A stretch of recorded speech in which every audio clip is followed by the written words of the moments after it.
நம்ம இன்னைக்கு ரொம்ப ரொம்ப சுவையான பனானா மில்க் க்ரீம் செய்யலாம்.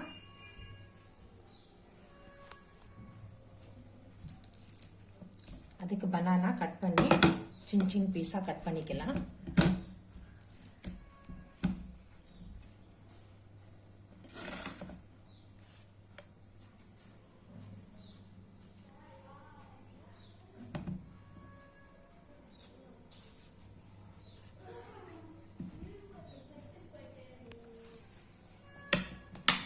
சின்ன சின்ன பீஸா கட் பண்ணிக்கலாம் பனானா.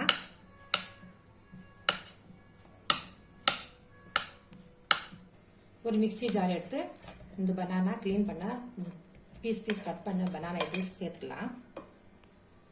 ஒரு 10 பாதாம் ஊற வச்சு தோல் எடுத்துருக்கேன், அந்த பாதாம் சேர்த்துக்கலாம். 4 முந்திரி சேர்த்துக்கலாம், அதுவும் ஊற வச்சு எடுத்துருக்கேன். இப்போ ஹனி ஒரு ஸ்பூன் சேர்த்துக்கலாம். இப்போ நைஸாக அரைச்சிக்கலாம் பனானா, முந்திரி, பாதாம் எல்லாம்.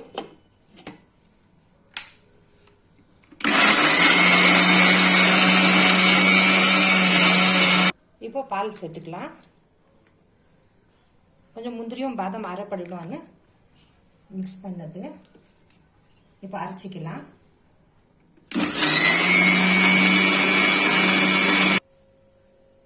சம்மரில் இந்த பனானா மில்க் க்ரீம் சூப்பராக இருக்கும்.